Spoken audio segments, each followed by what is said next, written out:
Hey, what's up, guys? Jeremy Kinney here with another video from Acapulco. Today I've got a really exciting guest, and we're going to be talking about something that likely you've never heard before. It's seasteading. So I'm really excited to actually dig into this. I'll tell a little bit about why I'm so excited, but first, would you mind telling them a little bit about yourself and what seasteading is? Seasteading is homesteading the high sea. So half the world's surface is unclaimed by any existing nation state, and the technology for miniature floating nations is at hand. And we can start building them now, and the first one is on the water right now. I'm Joe Quirk. I'm president of the Seasteading Institute. I also wrote the book about seasteading with Patri Friedman. I'm co-founder and managing director of Blue Frontiers. And most importantly, right now, I'm a sea evangelist for ocean builders who have built the first seastead in international waters. Oh, that's awesome. That's awesome. So, is it kind of like, I think what people are going to be picturing is Dubai? Is it similar to what Dubai has done, but on a smaller scale, or what? Dubai is an interesting example because they feature 30 special economic zones, which created unprecedented economic wealth. So the more freedom you create, the more wealth you can foster. The first seastead is for 2 people. It's also environmentally restorative seastead, and it's floating off the coast of Thailand right now. So it couldn't be more small. And it's much more free, but it's the minimal viable product for people to potentially grow something the size of Dubai in the future on the ocean. You know, it's hard to imagine something more exciting than that. I don't know. I want to get into why it's so exciting for me, but I'm just curious. When you go out and bring this up to normal people that don't really understand basically status, that don't really have any desire to be free because they think they're already free, do they like the idea too, or do they just not get it? It depends on the individual. Most people don't get it. Virtually everybody here gets it. But the way you get them to think about it is, what if you could start your own country? What if it was the size of this room we're in right now? Instead of arguing about how you think the entire nation state should enforce your ideas on other people, why don't you put skin in the game and you go out and seastead it? So next time someone has a political opinion, you say, go seastead it, go demonstrate your idea. See if you can attract people voluntarily to choose your idea. See if you can get them to connect. See if you can build a business model showing your idea works. And if you're not willing to go out on a seastead and do it, then you really have nothing to say, because if you're just arguing what we should do through politics, you're just arguing that your ideas should be enforced on other people. If you're willing to risk enforcing your ideas on other people, you should risk building it on a seastead where you pay the consequences, not other people. Oh, that's great. I love that. Well, it's very clear why you're here. This is a great conference for you to be here. So let me just tell a little bit about why it's so important to me. Please. Because when I was little, I actually had this vision, and I never had an idea how it would ever come to fruition. In fact, when I first brought up to my mom, I think I was a teenager, probably 14 or so, and I told her I want to start my own country, and she was like very confused by it, almost like I had said something wrong, and of course I didn't know anything like I do now back then, but I knew enough to realize this is messed up. I want to create my own. There's got to be a better way to do things, and it seemed very far-fetched, and I'm thinking like, well, maybe like my last couple of decades of my life or something like that. She basically thought I was crazy, told me that sounds like I want to start a cult and stuff like that, and I thought that was a little strange of a reaction because this is a really meaningful thing for me as a kid. And what I found is I brought it up to other people after that and got a similar reaction. And so I kind of just kept it to myself for many years, until when I watched you being interviewed on the Intercast by Jeff Berwick. And I was just sitting here thinking, I'm like, my goodness, this is it. And that was a couple years ago, I think, maybe a year or two ago. I can't remember, but it was a while ago. And from what I just found out by meeting you here, of course, literally your class is the only one that I went to. I went to a internet censorship class too, a panel, because my channel got deleted last year.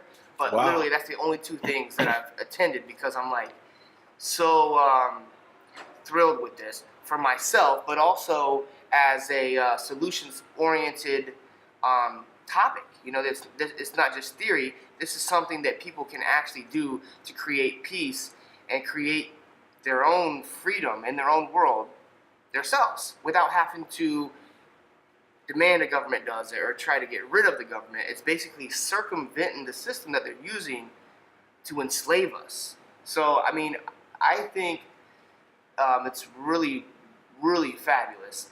And just for the people that are watching, obviously you want to look into his work, but also when I did his class yesterday, I looked through his book, and it's even bigger than what I thought.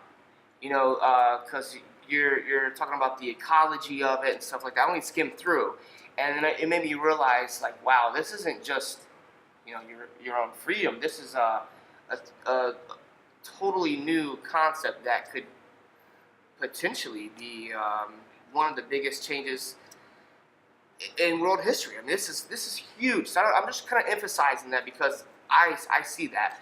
So but I'm curious. So now we have a real life example. We have someone that's seasteading, and you're involved. So would you mind just telling people a little bit about how that process works, what it costs, and what it's like in reality now that we have a use case? Use case, exactly. I really appreciate you sharing all that. It's very gratifying to hear. And every little kid dreams about their own society. And the people that tell them they're crazy, they're actually the cult. So now we're going to provide platforms for people to try their own societies. And what was so great about that workshop that we participated in is now you see sophisticated adults working out amongst themselves in small groups how would their society work and how would they solve these various problems using modern technologies like blockchain technology and Bitcoin and you know, all sorts of things that people were thinking of. So the idea is the ideas are already out there. They just need a place to go try them. So the first single family seastead cost about 150,000 US dollars. That's how much it costs to build the pilot. That's cheaper than the average American home. Yes, that's exactly what my first thought. Yes. Way less than what I would think. Yes, way less than even seasteading experts ever expected. So it is a tiny home, it's very small, but it's a demonstration of what you can do. And once you can do it on a small scale and make it stable and safe on the sea, you can do anything from there, anything you can imagine. You can make it 10 times bigger, you can make it smaller, you could make it a little more fancy, you could make it beautiful, you could add a swing set, whatever you want to do. You can pay for it and build it on the sea, and you'd have your own country, you'd be free of property taxes, you'd be free of tariffs, you'd be free of anything. And now you have to reconceive society from the ground up. And the big catch is you can't use the ground. You have to work out there on the blank slate of the ocean. And that was what was so great. I just listened to Lark and Rose talk. And it's like now, instead of arguing with other people, you have to go put skin in the game and go demonstrate your idea out there. So if people want to buy the second seastead and the third seastead and the fourth seastead, they should go to Ocean Builders, ocean.builders. And if you Google Ocean Builders, we build seasteads, it'll take you there. And tell them, like, you met Joe at Anarchapulco, or you talked to us through this podcast. This is the first community to hear about it. They would be delighted to escort you out there if you can fly to Phuket, Thailand, and show you the seastead and show you how it works. They're eager for neighbors. So if you want to be part of the Blue Frontier, go to ocean.builders. That is amazing. I mean, the fact that people can actually start doing this right now, it just blows my mind. It blows my mind. So I know the laws are a little bit different on the land versus the water. So is that what it is? It's like, is there still some sort of international governance that you would fall under, or anything like that, or? Yeah, the closest thing to a minarchist, mini minarchist view of the world would be like international law and the law of the sea. The laws are very minimal. If you get outside the jurisdictions 12 miles offshore of any government, you have a lot of freedom to do almost anything you want, as long as you're not like killing people. And as long as you're not like drilling down into the ocean floor and mining for minerals, that will evoke the laws of various governments. Though you could do that more than 200 miles out. But if you just get 12 miles out, you can have your own hospital ships, you can have your own planes. There's just numerous freedoms where you just have freedom to reconceive your society. And what people don't realize is people are talking about going to Mars. We haven't discovered planet Ocean yet. Right, good point. Right. Like just this planet, more than 2/3 of it is ocean. The ocean is more than twice the surface area of all land. And that's not even counting the endless space beneath. Right. So 45% of the ocean's surface is completely unclaimed by any existing nation state. So we're going to discover planet Ocean. We're going to demonstrate that free voluntary societies work on this planet that we have yet to discover. And we're going to overturn civilization by creating civilization on the ocean, which is based on voluntary relationships. And we're going to transform the old world as much as Hong Kong transformed China, as much as the New World transformed the Old World, by setting a better example that is obviously better than the Old World. So stop arguing with people and getting them to change their minds. Go out there and demonstrate your world is better and set a better example. That's how you transform the world. Be the change. Be the change. To see in the world. And 12 miles really isn't that far away anyway, you know? I mean, you can go, if you're in the city, a lot of times you can't go 12 miles out of the city and be in country yet. Yeah. You know, so that's a boat ride away back to the normal life. So that's not even like you're out there in the middle of nowhere. That's another really good thing to consider. Also, this has never been more feasible. Now you can make money on the internet. So you can make your money while you're living out there in your seastead. Right. We've got cryptocurrency, so we can all start exchanging value digitally through the internet, so we can buy things and basically be fully self-sustainable. If you're not using any government's currency, you're not under any government's governing. Yeah. It's like really a true freedom for the first time in history. Yes. Chad and Nadia are Bitcoin entrepreneurs living on the first seastead, and they need flawless internet. So they're connected to the world. And a moment ago, I just opened up my computer and had them on the computer talking to people, asking questions right there at lunch. So they're connected to anyone they want to connect with. It's amazing. I know some people that recently bought a home about an hour, little less than an hour outside of Orlando, where I live. They didn't get internet out there. Yeah. Yeah, and people were asking them, like, what's the BPS or whatever the initials are? It's like, wow, that's better than the internet I get where I live. And then you consider, like, I know people in the Bay Area, San Francisco, Silicon Valley, their commute is like an hour, 45 minutes. Mm-hmm. Motorboat on a choppy day, 30 minutes to the seastead. On a clear day, it's 20 minutes by motorboat to commute out to your seastead from land. That's awesome. So before I let you go, is there anything else that you want to tell my audience, or anything that maybe I left out in the questions? And if not, then just go ahead and tell them again where the best place is that they can keep up with seasteading.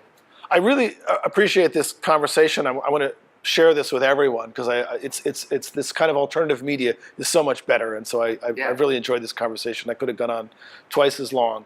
If people want to live on the first seastead, or the second or the third, or join the first seasteading community, go to ocean.builders, and they'd be happy to talk to you. To just say you learned about me through this podcast or through an Acapulco, they'll love you.